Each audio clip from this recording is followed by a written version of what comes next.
हरे कृष्णा।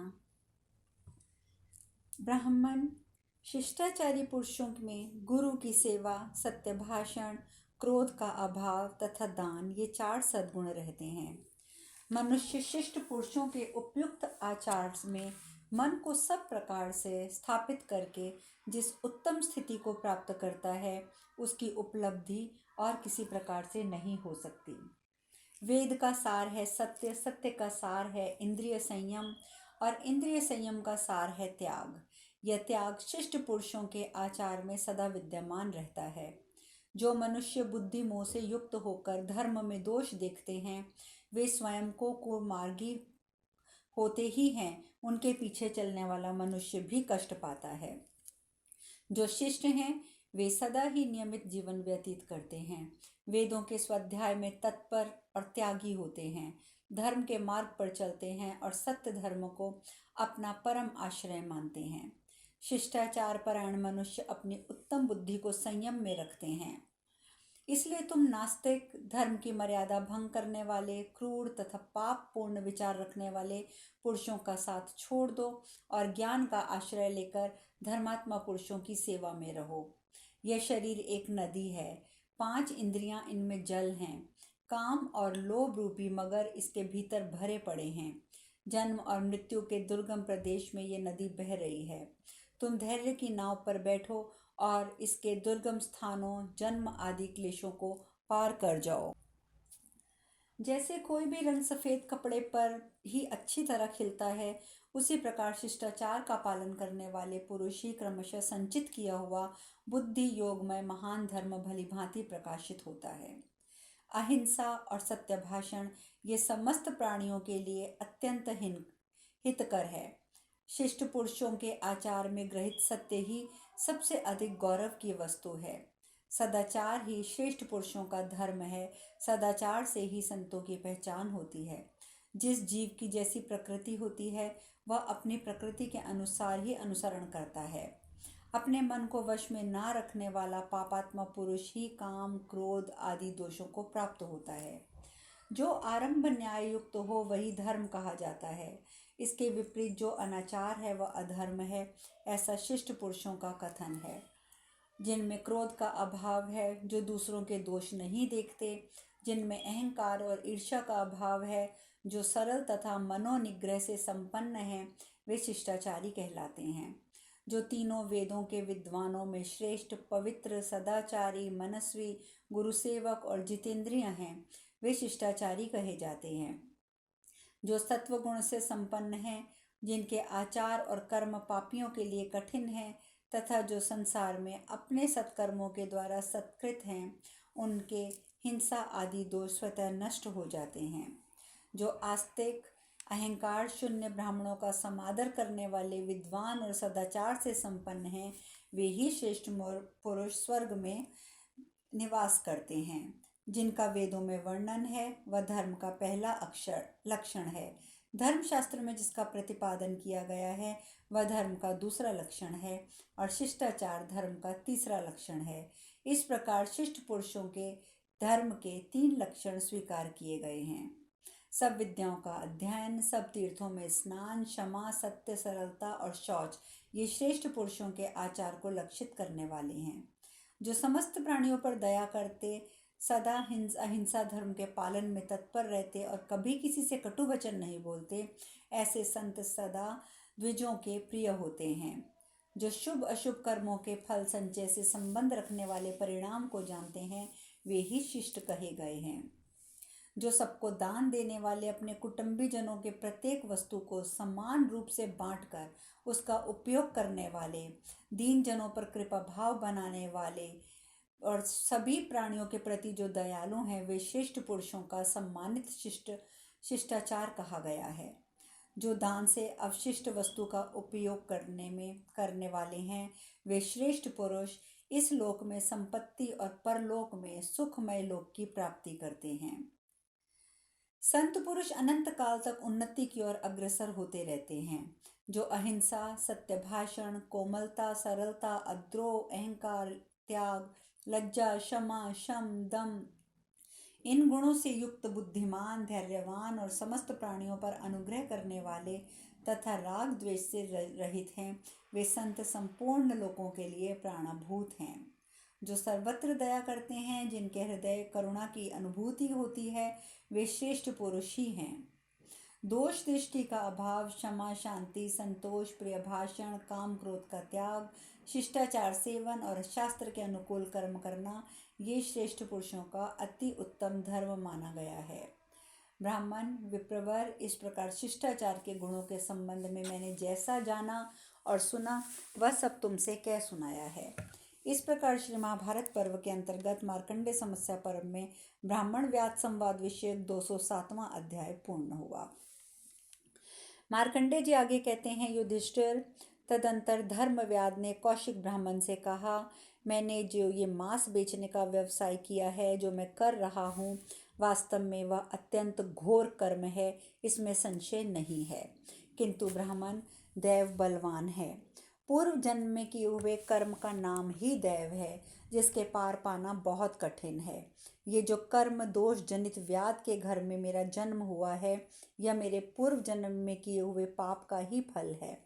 ब्राह्मण, मैं इस दोष के निवारण के लिए प्रयत्नशील हूँ, क्योंकि विधाता के द्वारा पहले से ही जीव की मृत्यु निश्चित की जाती है, किंतु घातक, कसाई अथवा व्याध उसमें निमित्त बन जाता है। अर्थात जो स्वेच्छा से ज्ञानपूर्वक जीव हिंसा करता है, वह घातक व्यर्थ ही निमित्त बनकर दोष का भागी होता है। द्विश्रेष्ठ, इस कार्य में हम निमित्त मात्र हैं। ब्राह्मण, मैं जिन मारे गए प्राणियों का मांस बेचता हूँ, उनके जीते जी यदि उनका सदुपयोग किया जाता तो बड़ा धर्म होता। मांस भक्षण में तो धर्म का नाम ही नहीं है, उल्टे महान अधर्म होता है। देवता, अतिथि, भरणीय, कुटुंबीजन और पितरों का पूजन, आदर सत्कार, ये सब जरूर धर्म हैं। औषधियाँ, अन्न, तृण, पशु, मृग, पक्षी आदि ये सभी संपूर्ण प्राणियों के अनादिकाल से उपयोग आती रहती हैं, ऐसी श्रुति भी सुनी गई है। द्विश्रेष्ठ, उशिनर के पुत्र क्षमाशील और दयालु राजा शिबी ने एक भूखे बाज को कबूतर के बदले अपने शरीर का मांस अर्पित कर दिया था, और उसी दिन उसी के प्रसाद से उन्हें परम दुर्लभ स्वर्गलोक की प्राप्ति हुई थी। विप्रवर, मैं अपना स्वधर्म समझकर ये धंधा नहीं छोड़ सकता, और ना ही मैं ये धंधा इस तरह छोड़ रहा हूँ। पहले से ही मेरे पूर्वज यही करते आए हैं, ऐसा समझकर मैं इसी कर्म से जीवन निर्वाह करता हूँ। ब्राह्मण, अपने कर्म का परित्याग करने वाले को यहाँ अधर्म की प्राप्ति देखी जाती है। जो अपने कर्म में तत्पर है, उसी का बर्ताव धर्मपूर्ण है, ऐसा सिद्धांत है। पहले का किया हुआ कर्म देहधारी मनुष्य को नहीं छोड़ता है।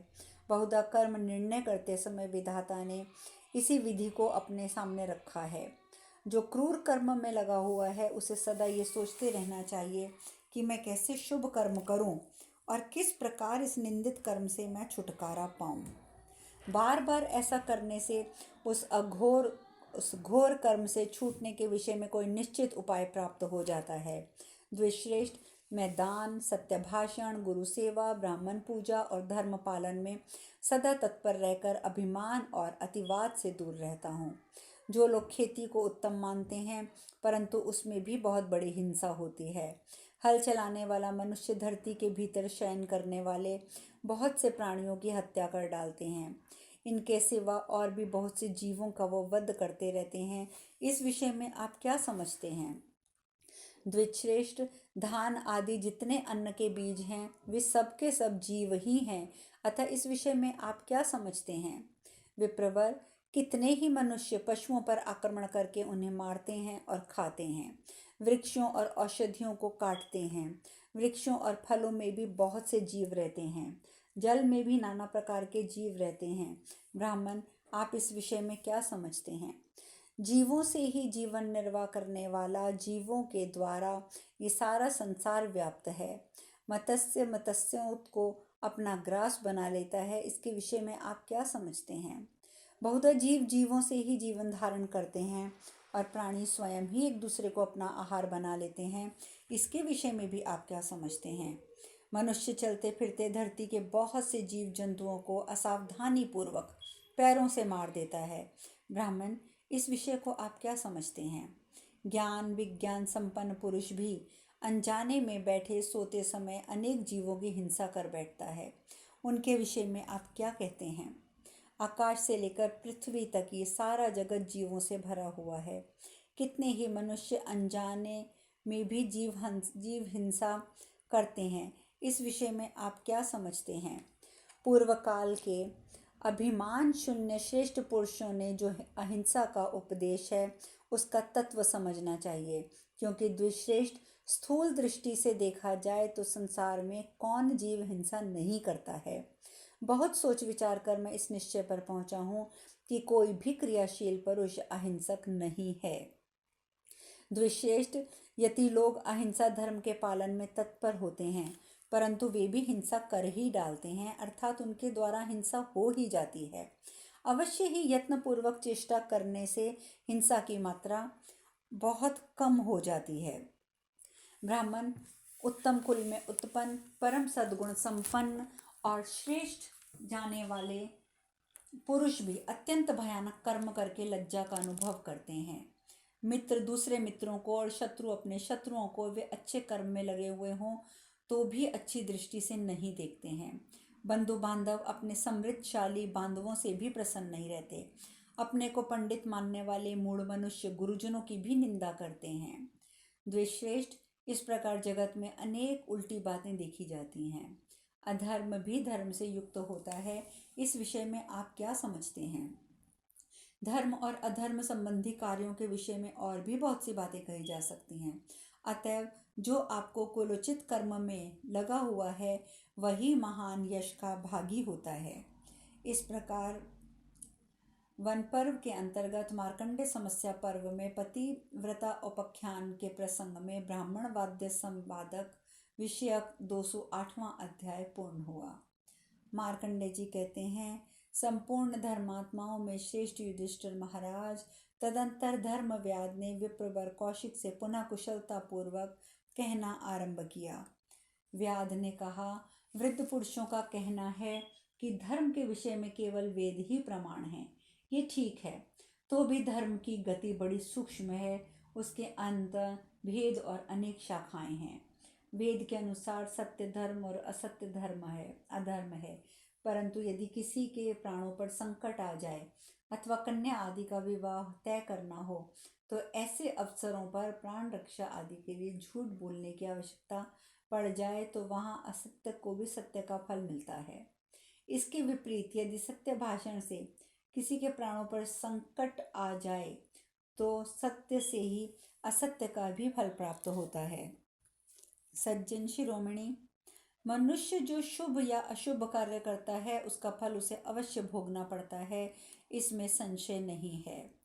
मूर्ख शठ चंचल चित्त वाला मनुष्य सदा ही भ्रमवश दुख में सुख और सुख में दुख की वृद्धि कर लेता है। उस समय बुद्धि उत्तम नीति तथा पुरुषार्थ की से भी उसकी रक्षा नहीं हो पाती है।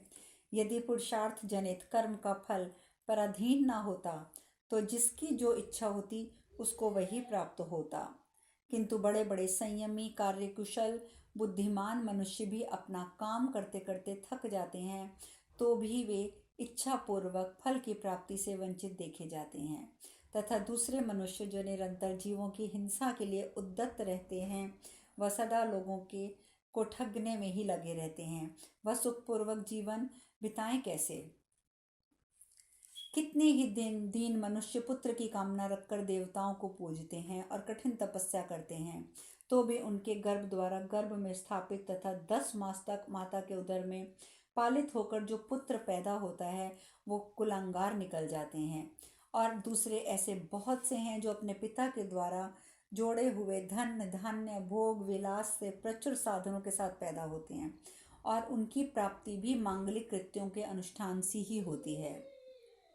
इसमें संदेह नहीं है कि मनुष्यों के जो रोग होते हैं वे उसके कर्मों के फल हैं।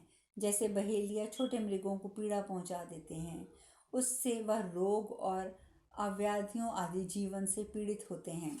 ब्राह्मण, औषधियों का संग्रह करने वाले चिकित्सक कुशल चतुर चिकित्सक उन रोग व्याधियों का भी उसी प्रकार निवारण कर देते हैं जैसे व्याघ्र मृगों को भगा देता है। विप्रवर, दूसरे बहुत से ऐसे मनुष्य हैं जिनकी भुजाओं में बल है, जो स्वस्थ और अन्न को पचाने में समर्थ हैं, परंतु उन्हें बड़ी कठिनाई से भोजन मिल पाता है। वे सदा ही अन्न का कष्ट भोगते हैं। इस प्रकार संसार असहाय तथा मोह और शोक में डूबा हुआ है। कर्मों के अत्यंत प्रबल प्रवाह में पड़कर बार बार उसकी आदि व्याधि रूपी तरंगों के थपेड़े सहता और विवश होकर इधर उधर भागता रहता है। सब लोग सारे जगत के ऊपर नीचे जाने की इच्छा रखते हैं। सभी सबसे ऊपर जाना चाहते हैं। उसके लिए वे यथाशक्ति प्रयत्न भी करते हैं, परंतु वैसा हो नहीं पाता। ब्राह्मण, साधु शिरोमणि, कोई अपने हाथ आई हुई वस्तु का भी उपयोग करने में समर्थ नहीं है। इस जगत में पूर्व जन्म में किए हुए कर्मों के ही फल की प्राप्ति देखी जाती है। विप्रवर, श्रुति के अनुसार ये जीवात्मा निश्चय ही सनातन है और इस संसार में समस्त प्राणियों का शरीर नश्वर है। शरीर पर आघात करने से उस शरीर का नाश तो हो जाता है, किंतु अविनाशी जीव नहीं मरता। वह कर्मों के बंधन से बंधकर दूसरे जीव के में प्रवेश कर जाता है।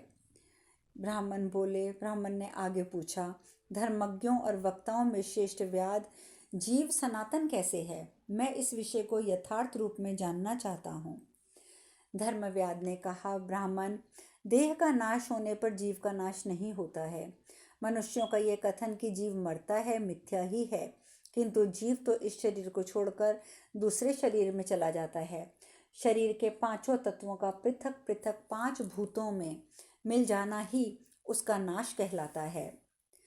इस मानव लोक में मनुष्य के किए हुए कर्म उस कर्ता के सिवा दूसरा कोई नहीं भोगता है।